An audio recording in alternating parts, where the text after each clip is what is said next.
ঘন্টা 43 minute map এখন সেই কথাই বলছে, পৌঁছতে আমাদের আরো সময় লাগবে। বহুবার দেখেছি, যদি আপনি এই ব্লগটা দেখছেন তো আপনিও আমাদের সেই ক্যাটাগরির মধ্যেই পড়েন, যারা ব্লগ দেখতে দেখতে বাকিরা যারা ব্লগ বানায় এই গাড়ি নিয়ে ঘুরতে যাওয়ার সেই ইচ্ছাটা মনের মধ্যে পোষণ করেন। তো আমিও সেই ক্যাটাগরির মধ্যে পড়ি। বহুদিন ধরে বহু মানুষের বানানো যে ব্লগসগুলো আছে গাড়ি নিয়ে ঘুরতে যাওয়ার, তার মধ্যে পেনাল্টিমেট বলা চলে লাদাখ। এবার লাদাখ তো একবারে আনকোড়া হাতে, আপনি যদি আনকোড়া ড্রাইভার হয়ে থাকেন, আমাদের মতো পণ্ডিত ড্রাইভার সব আমরা শৌখিন লোকজন, এখানে যেতে পারছি না ওখানে যেতে পারছি না, গাড়ি চালাতে অনেক সমস্যা। তো এরকম যদি প্রফেশনাল ড্রাইভার্স বা এক্সপিরিয়েন্স ড্রাইভার না হয়ে থাকেন, তাহলে স্বপ্নই থেকে যায়। আমরা দেখে নিই এই হচ্ছে ওই হচ্ছে তাই হচ্ছে। তো কোনো না কোনো সময় মনে তো সাহস করতেই হয়। তো সেই সাহস করে লাদাখ তো যেতে পারছি না, লাদাখ যাওয়ার আগে কিছু প্র্যাকটিস রানস দরকার পড়ে। তার মধ্যে একটা প্র্যাকটিস রান বলা চলা যায় যে আমাদের দার্জিলিং। আর সেই উদ্দেশ্যেই বেরিয়ে পড়েছি, তাও রাতের বেলায়। ঘন্টা 43 মিনিট ঘড়িতে, ম্যাপে বলছে পৌঁছতে সময় লাগবে। এই মুহূর্তে কলকাতার শহর পেরিয়ে কল্যাণী এক্সপ্রেসওয়ে, ভালোই ওয়েল লিট রাস্তা, কোনো সমস্যা হচ্ছে না, চলছি। এই কল্যাণী এক্সপ্রেসওয়ে কিন্তু চমৎকার বানিয়েছে। গাড়ি যারা চালাতে ভালোবাসেন তারা তো এক কথায় সহমত হবেন। আজকে একটু ট্রাফিক রয়েছে, নইলে মোটামুটি এই রাত্রিবেলা 10টা বাজতে যাচ্ছে, এতটা ট্রাফিক থাকে না। আজকে একটু ট্রাফিক আছে।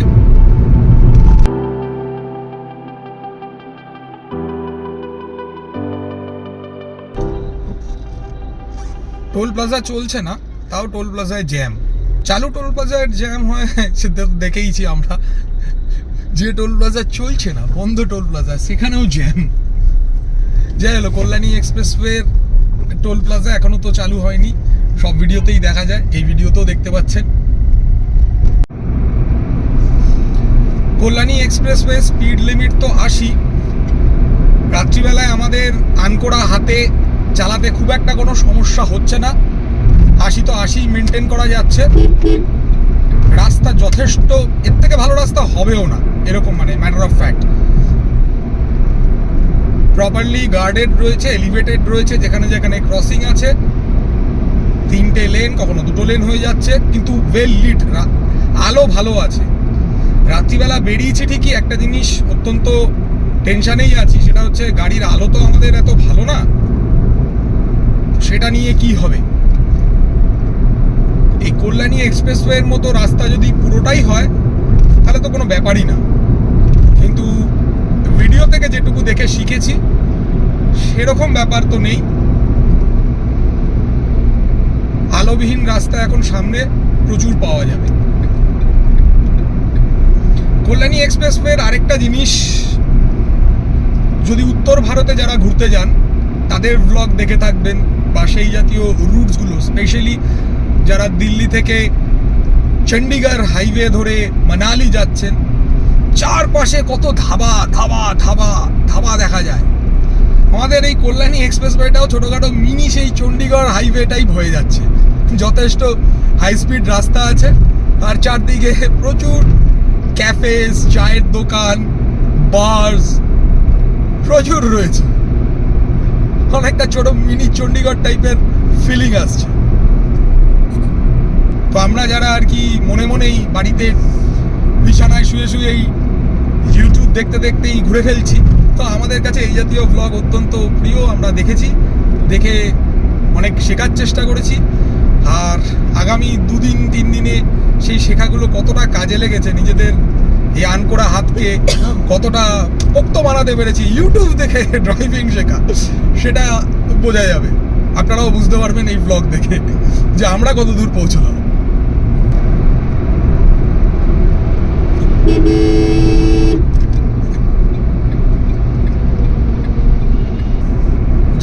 থাকেন যে রাতে ট্রাকার্সরা ভালো চলে, এই তাই, সেই জমানা মনে হয় আর নেই। একটু আগেই দেখতে পারলেন কোনো ইন্ডিকেশন নেই, কিছুই নেই, দম করে লেন চেঞ্জ করে নিল।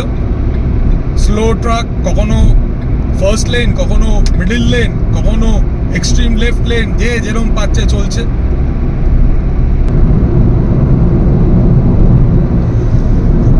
কল্যাণী এক্সপ্রেসওয়ে যে নতুন ব্রিজটা জাগুলি বড় জাগুলি কানেক্ট করছে, সেইটা ধরতে আমরা চলে এসেছি। হুজুম ঠেলা ধরে নিলাম র্যাম্প রোড। এইটা ওই বড় জাগুলিতে যে কৃষ্ণনগর রোডের সঙ্গে কানেক্ট করবে, তার জন্য নতুন যেটা খুলেছে সেটাই। খুব সুন্দর লাগছে, আলোটা জ্বলেছে।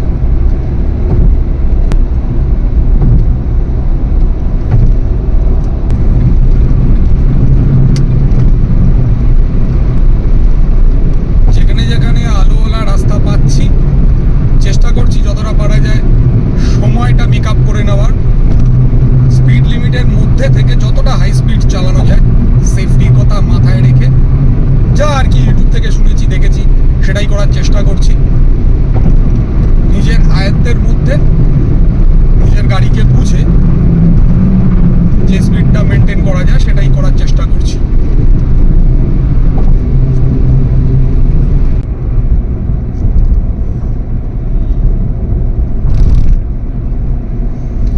এই আলোর থেকে অন্ধকারের ট্রানজিশনটা খুবই চাপের বিষয়। আমাদের ছোট গাড়ি আলো তো একে তো ভালো না, তারপর সামনের গাড়ি যখন প্রচুর পরিমাণে তাদের বড় বড় আলোগুলো চোখের মধ্যে দিচ্ছে, এবার তো একটু অসুবিধা হবে।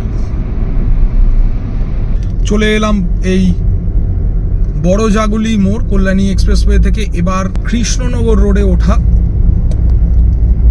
সামনেই ভিডিও দেখেছি লোকজনের, সামনেই আসবে হচ্ছে গিয়ে প্রথম যেটা দিয়ে পয়সা কাটবে এমন টোল প্লাজা। এই বড় জাগুলি মোড় থেকে এই তলাটা দিয়ে যেতে হবে।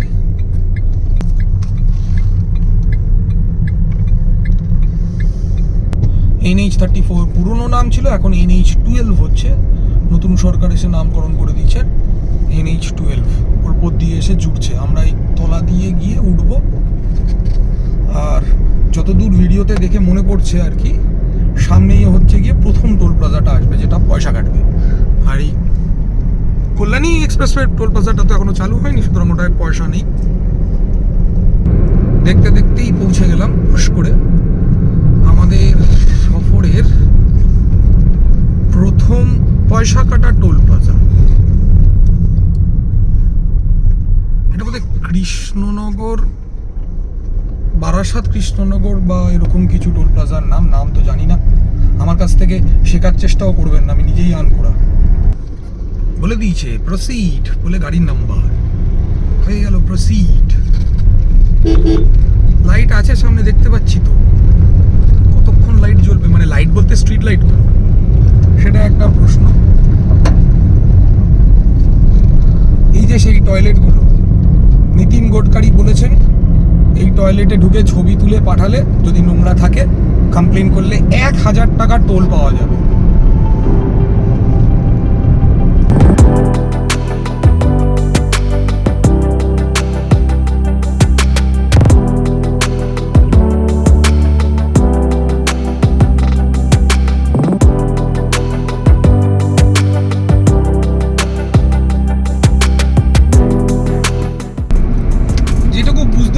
যতক্ষণ এই রাস্তায় আলো আছে মোটামুটি 80-90 স্পিড, মানে যেখানে অ্যালাউ করছে বা যেখানে রাস্তার সেফটি সেই হিসাবে কম্প্রোমাইজ হচ্ছে না আপনার বা অন্য কাউ, 80-তে চালানোর। এমনি এই রাস্তাটা স্পিড লিমিট দেখলাম 100।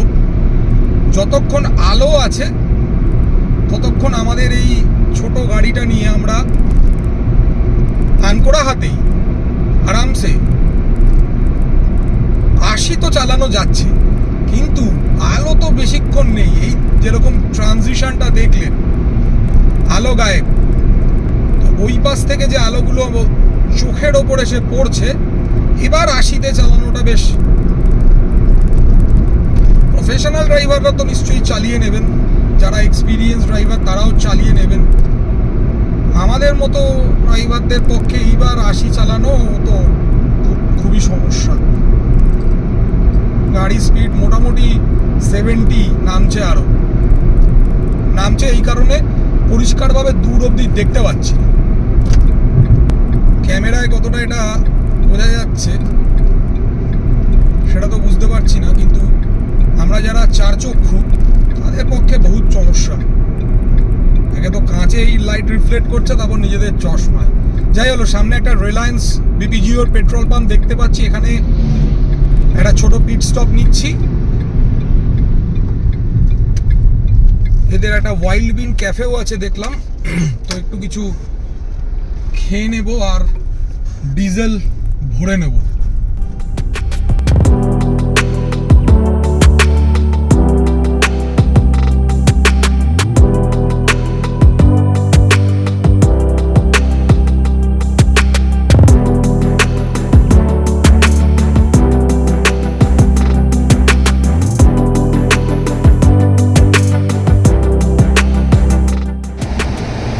ফার্স্ট ব্রেক হয়ে গেল 30 মিনিটসের জন্য। ডিজেল ভরে নিলাম, কিছু খাবার খেয়ে নিলাম এই ওয়াইল্ড বিনস ক্যাফেতে।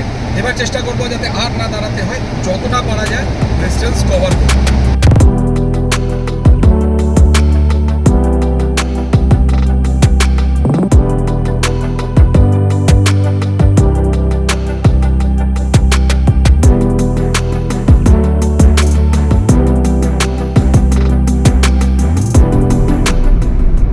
একটা জিনিস বুঝতে পারছি, দিনের যে ভিডিওসগুলো দেখেছি সেখানে ব্যারিকেডের যে সমস্যাটা, যে প্রত্যেক 2-4 কিলোমিটার অন্তর অন্তরই একটা করে ব্যারিকেড, পেডেস্ট্রিয়ান ক্রসিংসের জন্য হোক বা জাংশন পয়েন্টসের জন্য হোক, রাতের রাস্তাতে ট্রাকস প্রচুর, স্লো মুভিং ট্রাফিক, মাঝে মধ্যেই আটকে যেতে হচ্ছে ট্রাকসের পেছনে। হ্যাঁ, এই সমস্যাগুলো হচ্ছে। একটা বড় সুবিধা হচ্ছে লোকাল ট্রাফিক, মানে আমাদের ন্যাশনাল ভাইরাস টোটো জিরো, আর ব্যারিকেডিংও আশ্চর্যভাবে নেই। মোটামুটি স্পিডটা স্লো হলেও বারবার স্লো করতে হচ্ছে। এই সামনে যখন দেখতেই পাচ্ছেন 2-4 জন ট্রাক দুখানা লেন ব্লক করে নিজের মতো, একজন 40 আরেকজন 41। তো এই সমস্যাটা ফেস করতে হচ্ছে বারবার। এটা স্টেডি স্পিড মেনটেন করা যাচ্ছে না। এদেরকে হর্ন দিলেও কোনো ভ্রুক্ষেপ নেই, লাইটের সিগন্যালও এরা মানে না। দেখুন, পাশাপাশিই চলবে। কারোর ওভারটেক করার হলে ওভারটেক করুক, হ্যান্ডেলের রেনটা ছেড়ে পেছনে গাড়িকে জায়গা দিক না। এই সমস্যাটা ফেস করছি থ্রু আউট। যখন থেকে কৃষ্ণনগর রোডে উঠেছি তখন থেকে এই সমস্যাটা, কৃষ্ণনগর রোড মানে NH-12, তখন থেকেই কন্টিনিউয়াসলি এই সমস্যাটা ফেস করছি। বাট যে একটা সুবিধা হচ্ছে রাতের ড্রাইভের, সেটা হলো নো ব্যারিকেড, একটাও ব্যারিকেড নেই। হ্যাঁ, আরেকটা বড় সমস্যা একটু আগেই দেখিয়েছি, যেটা যেখানে এই গাছগুলো ঠিকঠাক ডিভাইডারের মাঝখানে মেনটেনড নেই, আলোটা বড্ড চোখে লাগছে। রাস্তার স্পিড 100 হলেও রাতে ছোট গাড়ি আলো খারাপ মানে এখন সব গাড়িরই পারে আলো সমতুল্য, ছোট গাড়ি হিসেবে আলো আরও খারাপ। এই সামনের গাড়িগুলো যেগুলো ওই পাশ থেকে অপোজিট লেন দিয়ে আসছে, তারা তো LED লাইটস, এই তাই অক্সিলারি লাইটস, ফগ লাইট সব লাগিয়ে নিয়েছে, আর সব চোখের ওপর। তো রাস্তার স্পিড লিমিট 100 হলেও আমার পক্ষে 80-র ওপর মেনটেন করা ডিফিকাল্ট, ভীষণ ডিফিকাল্ট হয়ে যাচ্ছে। তো আমাকে মোটামুটি ওই 80-90-এর আশেপাশেই ম্যাক্সিমাম, যখন এই আলোর রাস্তা পাচ্ছি এখন, যেটুকু বুঝতে পারছেন পেছন দিকে যখন দেখছেন যে আলো হয়ে রয়েছে, পেছনে কাঁচ দিয়ে দেখা যাচ্ছে, তো এখন একটা সেকশনে যাচ্ছে যেখানে দুপাশে আলো আছে। তো এখানে আমি স্পিড 100 মেনটেন করতে পারছি, কিন্তু যেই স্ট্রিট লাইট শেষ আমার স্পিডও নেমে 80-তে আসছে। শুধু 80 না, বেশ কিছু সেকশনে যেখানে মাঝখানে ডিভাইডারে কোনো গাছ নেই, অপোজিট এন্ডের আলো এত চোখে লাগছে যে আমার স্পিড 60-70-এর কাছাকাছিতেও নেমে যাচ্ছে। কারণ রাস্তা ওভারঅল স্মুথ হলেও হঠাৎ করে দুমদাম গর্ত চলে আসছে, আর দেখতে না পেয়ে 80 স্পিডে যদি ওই দুমদাম গর্তগুলোতে গিয়ে পড়ি, তাহলে তো গাড়ির একটা বিরাট ক্ষতি হওয়ার সম্ভাবনা থেকেই যাচ্ছে।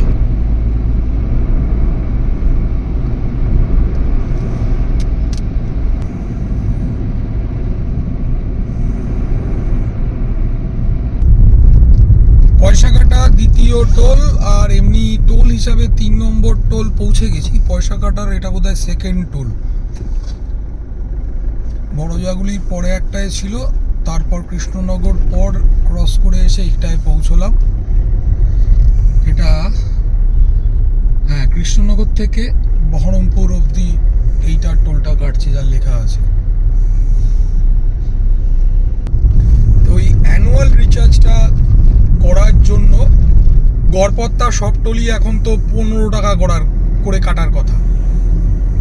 SMS গুলো এখনো চেক করিনি, কিন্তু আশা করছি, মানে আমি একটা টেস্ট করেছিলাম এই বালি ওখানে যে টোল প্লাজাটা আছে সেইখানে, তো আমার অ্যানুয়াল ট্যাগ ডিডাক্ট হয়েছিল। তো এখানেও তো অ্যানুয়াল ট্যাগ কি ডিডাক্ট হবে। এই Baharampur Krishnanagar toll plaza cross করলাম। পরের আপডেট দিচ্ছি, যেখানে একটা ছোট্ট ব্রেক নেব একটু স্ট্রেচ আউট করার জন্য।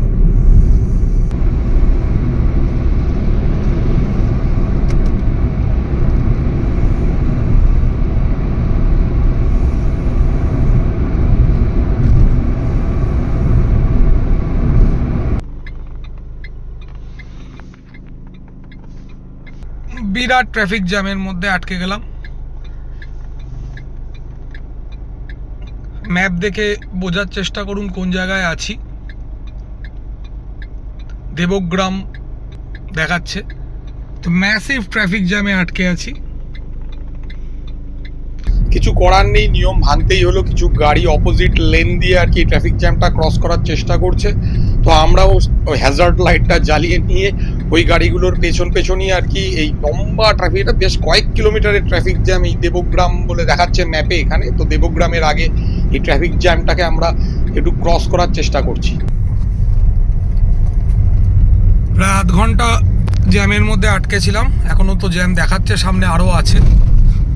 রোড ওয়ার্কসের জন্যই জ্যামটা যা বোঝা যাচ্ছে, তার ওপর হচ্ছে ডবল লেনের ব্যাপার তো আছেই।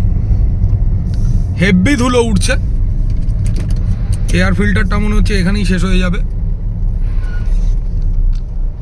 আপাতত একটু মুভ করেছি, কিন্তু সামনে still long way to go দেখাচ্ছে, লম্বা লাল জ্যাম। এখনো দেবগ্রামটা জাস্ট ক্রস করেই, বা দেবগ্রামই এটা হয়তো যেখানে আটকে রয়েছি।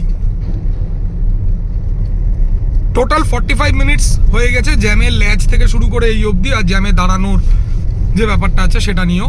তবে হাইওয়ে জ্যামের একটা সুবিধা হচ্ছে, গাড়ি চললে চলছে, নইলে দাঁড়িয়ে আছে।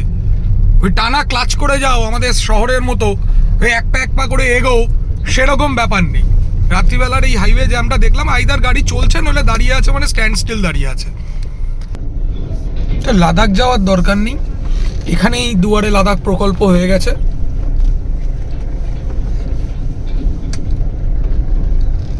বা যারা আমাদের মতো লাদাখ যেতে ইচ্ছুক, তাদের প্র্যাকটিস হয়ে যাচ্ছে লাদাখে গিয়ে কিভাবে গাড়ি চালাতে হবে।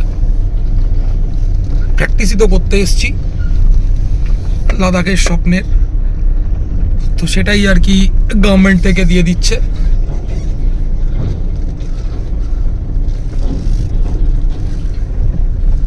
উফ, ছোট গাড়ির জন্য খুবই সমস্যা, বড় গাড়ি তো এখান দিয়ে আরাম করে চলে যাবে।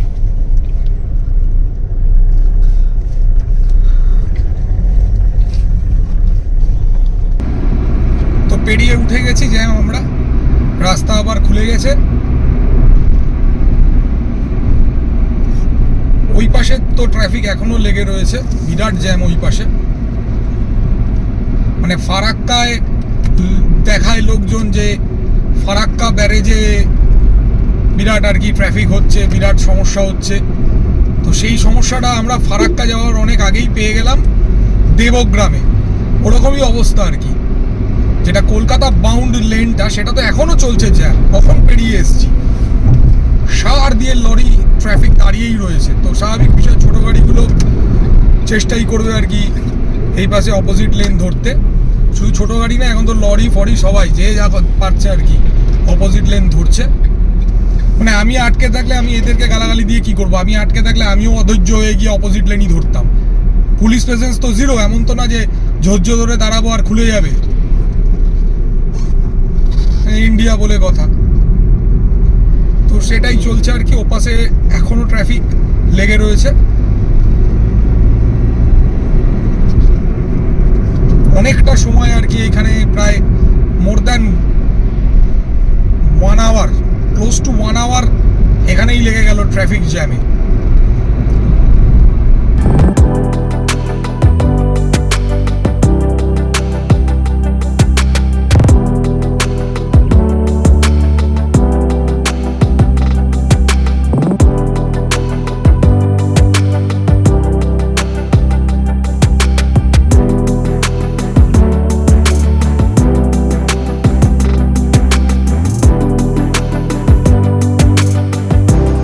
গাড়িকে রেস্ট দেওয়ার জন্য দাঁড়াইনি,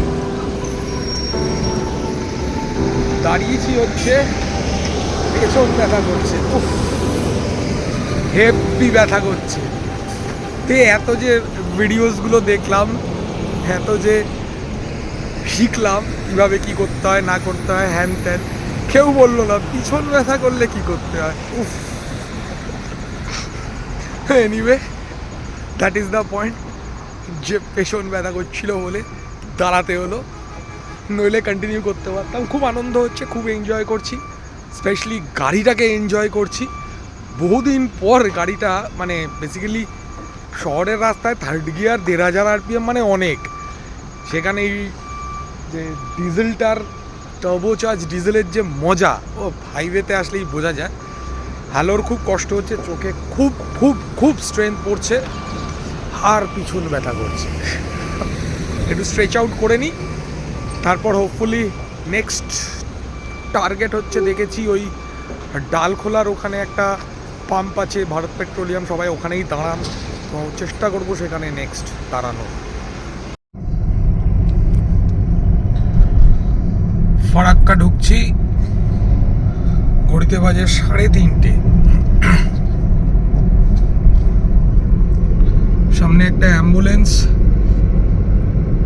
তার পাশ দিয়ে এই পাশের লেনে চলে এসেছি তার সাথে সাথেই, কারণ সামনে ট্রাফিক জ্যাম আছে। গুগলে দেখতে পেয়েছিলাম অ্যাম্বুলেন্সটা রং লেন নিয়ে নিল, তো আমি সেই হিসাবে আমিও নিয়ে নিলাম, ওর পিছনে পিছনেই বেরোবো।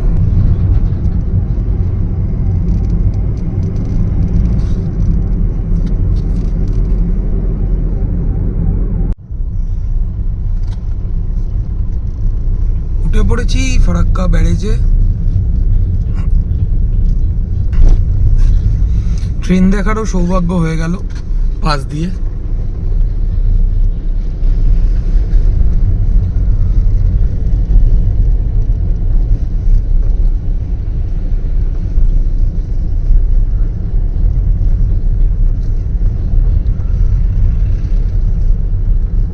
এই দেখুন সামনে কি আসছে, সেই নটোরিয়াস কালিয়াচক। যখনই গুগল ম্যাপস খোলা হয় এখানে সবসময় লালই লাল, কিন্তু রাত্রিবেলা ট্রাক আছে, লোকাল ট্রাফিক জিরো।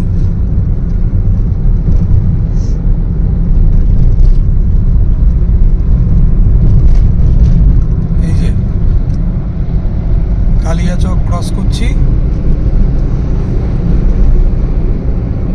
রাত্রিবেলা কষ্ট করার কেষ্ট হচ্ছে, কষ্ট করে কেষ্ট পাওয়া গেল। কালিয়াচক একদম ফাঁকা, 60-70 স্পিডে কালিয়াচক ক্রস হয়ে গেল।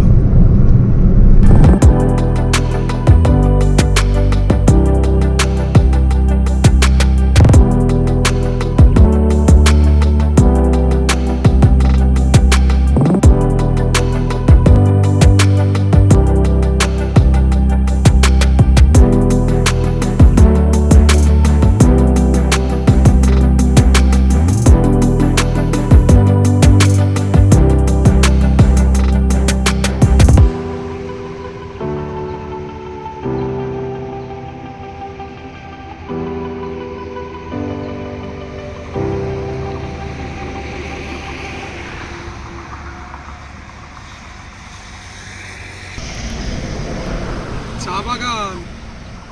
শিলিগুড়ি পৌঁছে গেছি, ঘড়িতে বাজে 7:30। 9টা নাগাদ বেরিয়েছিলাম কলকাতা থেকে। বাগডোগরা টোলটা ক্রস করে শিলিগুড়ি টাউন আর 6 কিলোমিটার বাকি। চা বাগান দেখে দাঁড়িয়ে পড়লাম। এই ব্লগটা এখানেই শেষ করছি, কিন্তু আমাদের যাত্রা এখানে শেষ না। আজকেই আমরা পাহাড় চড়বো। এর পরের ব্লগে শিলিগুড়ি থেকে পাহাড়ে কোথায় যাচ্ছি সেটা দেখবো। পরের ব্লগের লিঙ্কটা ভিডিওর ডেসক্রিপশনে দেওয়া থাকবে। আর আমরা কিন্তু কেবল অনভিজ্ঞ আনকোরা ড্রাইভার নই, অনভিজ্ঞ এবং আনকোরা ব্লগারও বটে। তো আমাদের এই প্রথম লং ড্রাইভ ব্লগটিতে এবং আমাদের এই প্রথম লং ড্রাইভটিতে আমরা কি কি ভুল করলাম, কি করলে ঠিক হতো, সেটা আপনাদের অভিজ্ঞতা থেকে অবশ্যই শুধরে দেবে কমেন্টে জানিয়ে। তাহলে দেখা হচ্ছে পরের ব্লগে। এখনের মতো good bye, drive safe and happy travelling.